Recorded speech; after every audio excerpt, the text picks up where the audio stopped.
Indian geography की playlist में आपका स्वागत है दोबारा से। आज अपन करेंगे भाई साहब मृदा। ठीक है, वनस्पति तक अपन ने कर लिया है बहुत अच्छे तरीके से। 5 टॉपिक अपने हो चुके हैं, प्लेलिस्ट में चेकआउट कर लेना। मृदा अपन करेंगे आज, तो अपन करते हैं स्टार्ट। मृदा। मृदा का निर्माण चट्टानों के अपक्षय से होता है। मृदा कार्बनिक तथा अकार्बनिक पदार्थों का मिश्रण होती है, जैसे जैव पदार्थ, खनिज, जल तथा वायु। मृदा निर्माण की प्रक्रिया बहुत लंबी होती है, जिसके अंतर्गत मृदा में भौतिक, रासायनिक तथा जैविक परिवर्तन होते हैं। मृदा निर्माण की प्रक्रिया को पेडोजिनेसिस कहते हैं तथा मृदा के अध्ययन को पेडोलॉजी, मृदा विज्ञान कहते हैं। वीवी डोकुचेव को मृदा विज्ञान का जनक माना जाता है।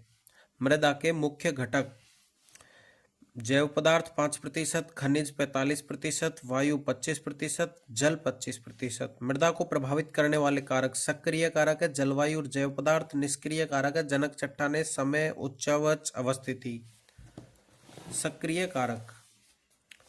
सक्रिय कारक पहला जलवायु। जलवायु के प्रमुख तत्व मृदा को प्रभावित करते हैं: तापमान, वर्षा।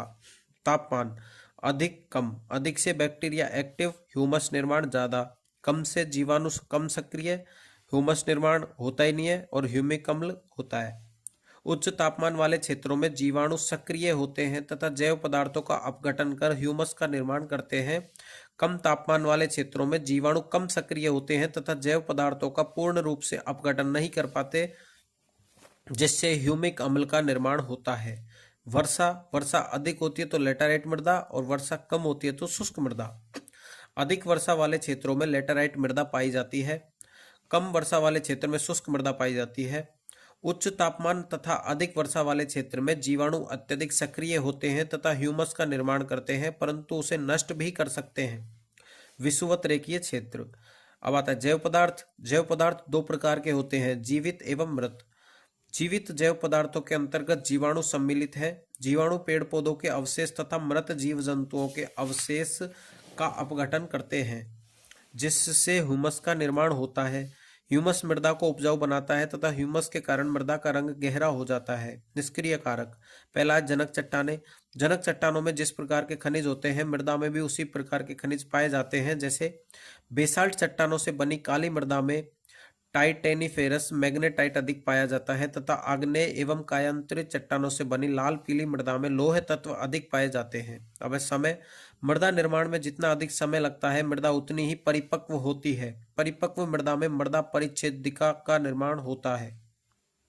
अब बताया उच्चावच। उच्चावच परिस्थितियां मृदा के संचय को प्रभावित करती हैं। पर्वतों के ढाल वाले क्षेत्र में मृदा की परत पतली पाई जाती है तथा कम ढाल वाले समतल क्षेत्रों में मृदा की परत मोटी पाई जाती है। मोटी परत वाली मृदा का रंग गहरा होता है। ये ढाल पर पतली परत, मोटी परत। ठीक है। अवस्थिति, लोकेशन, जोनल, क्षेत्रीय, दैट इज लाल पीली मृदा। जनक चट्टान अधिक, अपर्दन कम, कण मोटे। जल ग्रहण क्षमता कम, परत अधिक, मृदा परिच्छेदिका। एजोनल, क्षेत्रीय, दैट इज जलोढ़ मृदा। अपर्दन, जनक चट्टान कम, अपर्दन ज्यादा, कण छोटे। जल ग्रहण क्षमता अधिक, परत छोटी, मृदा परिच्छेदिका। ठीक है। मृदा परिच्छेदिका क्षेत्रीय मृदा।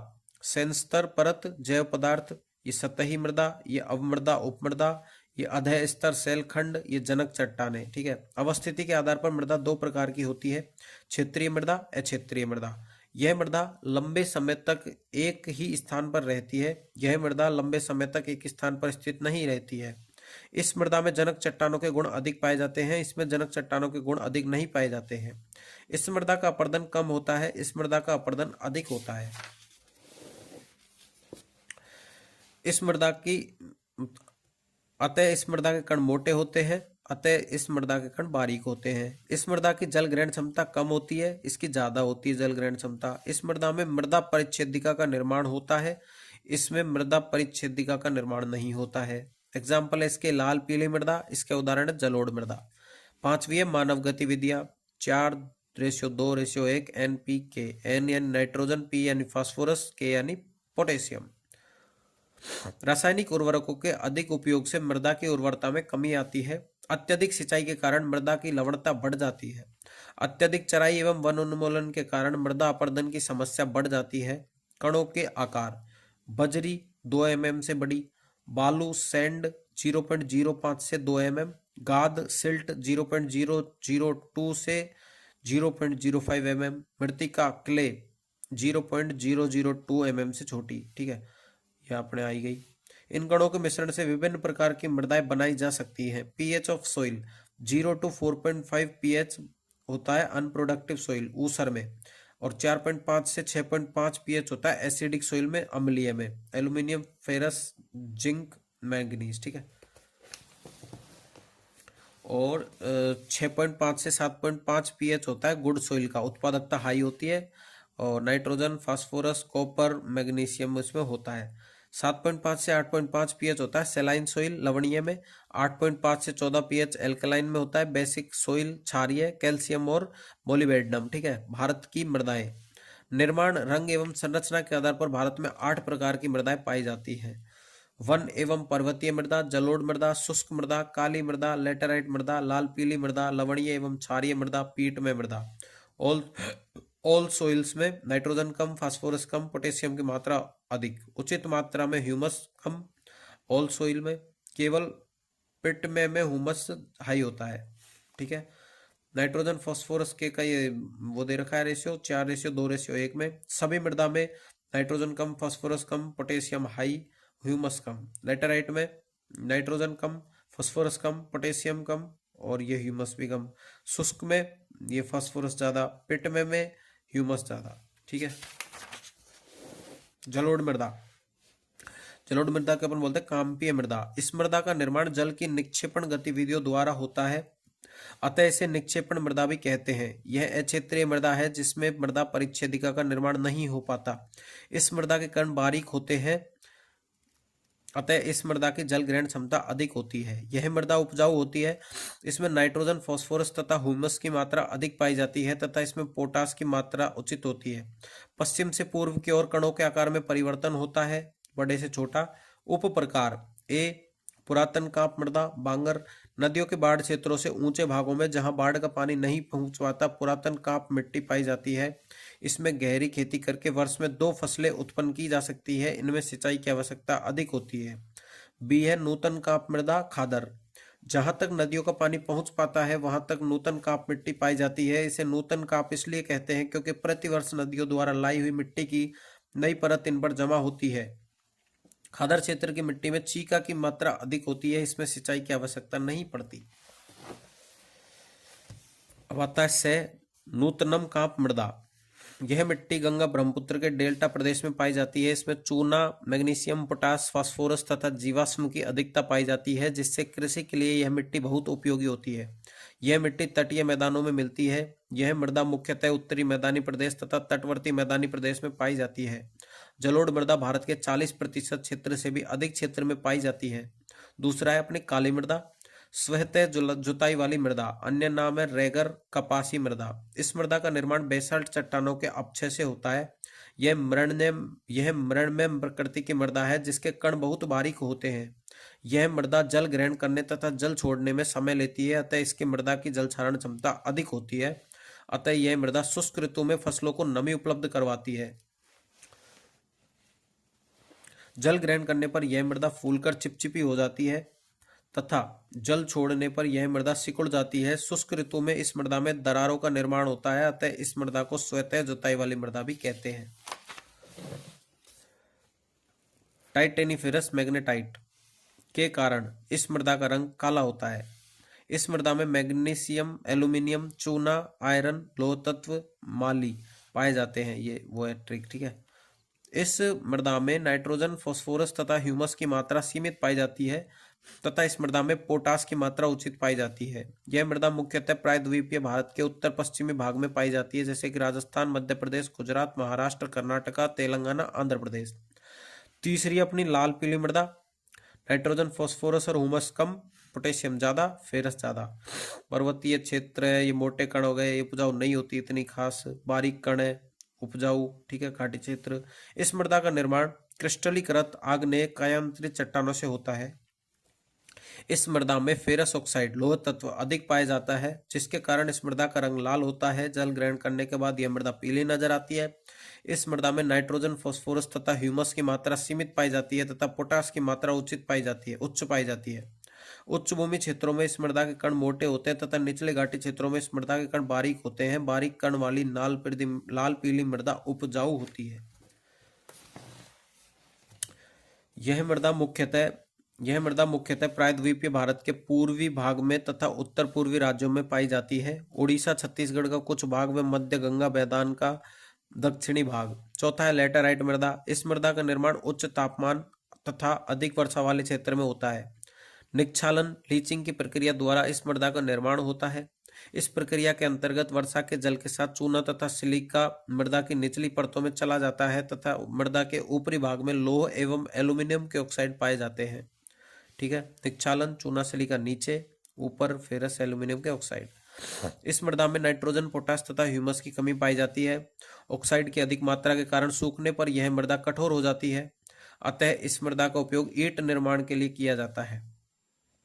इस मृदा का नाम लैटिन भाषा के शब्द लेटर से लिया गया है, जिसका अर्थ होता है ईंट। यह मृदा कम उपजाऊ होती है, अतः इस मृदा का उपयोग रोपण कृषि के लिए किया जाता है। यह मृदा मुख्य रूप से पश्चिमी तटवर्ती क्षेत्र, पश्चिमी घाट के पश्चिमी ढाल पर तथा मेघालय पठारी क्षेत्र में पाई जाती है। पांचवी अपनी शुष्क मृदा। यह मृदा उच्च तापमान तथा कम वर्षा वाले क्षेत्रों में पाई जाती है। यह बालू प्रकृति की मृदा है, अतः इस मृदा की जल धारण क्षमता कम है। इस मृदा की निचली परत में चूने की मात्रा बढ़ जाती है, जिस कारण इस मृदा की निचली परत में कंकर की परत पाई जाती है। कंकर की परत के कारण इस मृदा के निचले भाग में जल का रिसाव सीमित मात्रा में होता है।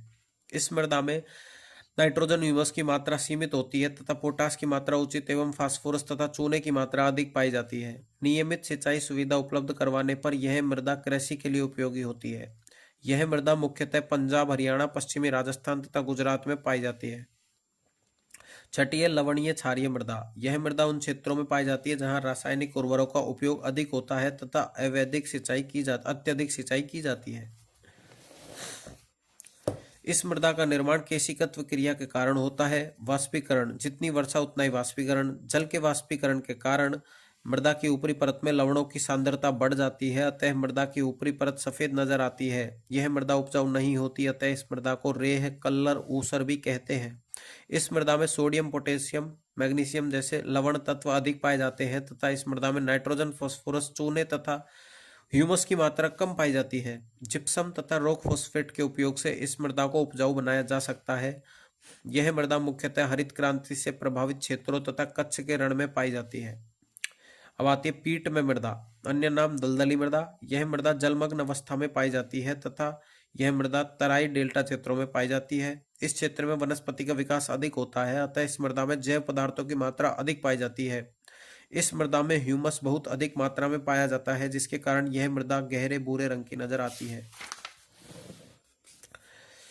इस मृदा में नाइट्रोजन, फास्फोरस की मात्रा सीमित होती है तथा पोटास की मात्रा उचित पाई जाती है। इस मृदा में चावल की खेती की जाती है। यह मृदा केरल एवं अन्य तटवर्ती क्षेत्रों, उत्तरी बिहार, पश्चिम बंगाल के तटीय क्षेत्र एवं दक्षिणी उत्तराखंड में पाई जाती है। आठवीं है वन एवं पर्वतीय मृदा। इस मृदा में नाइट्रोजन, फास्फोरस की मात्रा सीमित होती है तथा पोटास की मात्रा उचित पाई जाती है। पर्वतों के वर्णाच्छादित क्षेत्रों में ह्यूमस पाई जाती है। पर्वतों के ऊंचे तथा कम तापमान वाले क्षेत्रों में मृदा में ह्यूमिक अम्ल पाया जाता है, पाटजोल कहते हैं। यह मृदा उत्तर भारत के तथा दक्षिणी भारत के पर्वतीय क्षेत्रों में पाई जाती है। ठीक है, अब आता है मृदा का यूएसडीए वर्गीकरण। AVAGAMI, एरिडिसोल शुष्क मृदा, वर्टिसोल काली मृदा, एंडिसोल ज्वालामुखी राख से बनी खनिज संपन्न मृदा, जैव पदार्थों को बांधकर रखती है, जापान, अंडमान एवं निकोबार में मिलती है। चौथी है अपनी जेलीसोल, ठंडे क्षेत्र में, टूंडा क्षेत्र में, जलमग्न स्थिति में, नीले हरे रंग की होती है। अपचयन की प्रक्रिया के दौरान ferric oxide Fe2O3 ferrous oxide में बदल जाता है। पांचवी है alfisol, aluminium ferrous plus calcium magnesium, लाल पीली मृदा इसको बोलते हैं, कम निक्षालन। छठी है मोलिसोल, चरणोजम मृदा, शीतोष्ण कटिबंधीय घास के मैदान में मिलती है, गहरा रंग होता है। सातवीं इंसेप्टिसोल, जलोढ़ मृदा, नवीन मृदा, जल के साथ बहकर आने वाली मृदा, भारत का सर्वाधिक बड़ा मृदा समूह है यही है। अब आती है हाउस, और उसमें आते हैं हिस्टोसोल, पीट में मृदा, जैविक तत्व युक्त मृदा। दूसरी है ऑक्सीसोल, अत्यधिक निक्षालित मृदा, विषुवत रेखीय क्षेत्र, सदाबहार वनों में। तीसरी है अल्टीसोल, निक्षालित लेटराइट मृदा इसको बोलते हैं, उष्ण कटिबंधीय क्षेत्र। स्पोडोसोल, ठंडे आर्द्र क्षेत्र में। पोडोजोल मृदा, ह्यूमिक अम्ल, राख घूसर रंग की मृदा, कोणधारी टेंगा वनों में। अब आता है एंटीसोल, मरुस्थलीय मृदा, पश्चिमी राजस्थान के टीले वाले क्षेत्रों में। अविकसित नवीन मृदा, अपरिपक्व। नोट है ICAR भारत में AA मूवी, राजस्थान में AAVIE।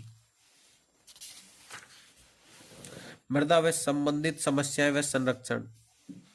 मृदा एक अनवीनीकरणीय संसाधन है जिसके कारण इसका संरक्षण अत्यंत आवश्यक है। मृदा की प्रमुख समस्याएं मृदा निम्नीकरण तथा मृदा अपरदन है। मृदा की गुणवत्ता में आने वाले कमी को मृदा निम्नीकरण कहते हैं तथा मृदा के ऊपरी आवरण के क्रमिक स्थानांतरण या कटाव को मृदा अपरदन कहते हैं। मृदा अपरदन प्रक्रियाओं का क्रमिक अनुक्रम निम्नलिखित प्रकार से है। पहला है आसफाल बूंदाघात अपरदन। वर्षा की बूंदों के मिट्टी पर आघात से मृदा कणों के पृथक्करण को बूंदाघात अपरदन कहते हैं। दूसरा है परत अपरदन। जब वर्षा के जल के साथ मृदा की पूरी ऊपरी परत बह जाए तो उसे परत अपरदन कहते हैं। यह तीव्र ढाल वाले क्षेत्रों में ज्यादा होता है। रिल अपरदन, जल के कारण मिट्टी में बनने वाले छोटी एवं कम गहरी नालियों को रिल अपरदन कहते हैं। अवनालिका अपरदन, जब रिल अपरदन की नालियां बड़ी एवं विस्तृत हो जाती है तो उसे अवनालिका अपरदन कहते हैं। अवनालिका अपरदन से बीहड़ या खड्डों का निर्माण होता है। ऐसी भूमि जोतने योग्य नहीं रहती, इसे उत्खात भूमि कहते हैं। चंबल बेसिन में ऐसी भूमि को खड्ड भूमि कहते हैं। अब आता है पवन अपरदन। पवन द्वारा मैदान अथवा ढालयुक्त क्षेत्रों से मृदा को उड़ा ले जाने की प्रक्रिया को पवन अपरदन कहा जाता है। छठा आता है अपना घारा अपरदन। जब जल की धारा तीव्र ढाल से बहती है तो जल की अपरदन क्षमता बढ़ जाती है तथा जल गहराई में कटाव करता है। जल तब तक अपरदन करता है तब तक वह स्थिर ढाल प्राप्त नहीं कर लेता। मृदा अपरदन के प्राकृतिक एवं मानवजन्य कारक होते हैं जिसमें निर्वनीकरण, अत्यधिक पशुचारण, झूम कृषि, अवैज्ञानिक कृषि पद्धति, खनन आदि मुख्य है। कृषि के गलत तरीकों से भी मृदा अपरदन होता है। गलत ढंग से हल चलाने, जैसे ढाल पर ऊपर से नीचे की ओर हल चलाने से वाहिकाएं बन जाती हैं जिसके अंदर से बहता पानी आसानी से मृदा का कटाव करता है। अतः ढाल वाला पानी आसानी से मृदा का कटाव करता है। अतः ढाल वाले क्षेत्रों में समोच्च रेखीय जुताई या सोपान कृषि, वेदिका कृषि की जानी चाहिए। मृदा अपरदन को नियंत्रित करने के लिए निम्नलिखित विधियों को अपनाया जा सकता है। स्प्लैश, सीट, रिल एंड गली, स्ट्रीम्स एंड चैनल। ठीक है।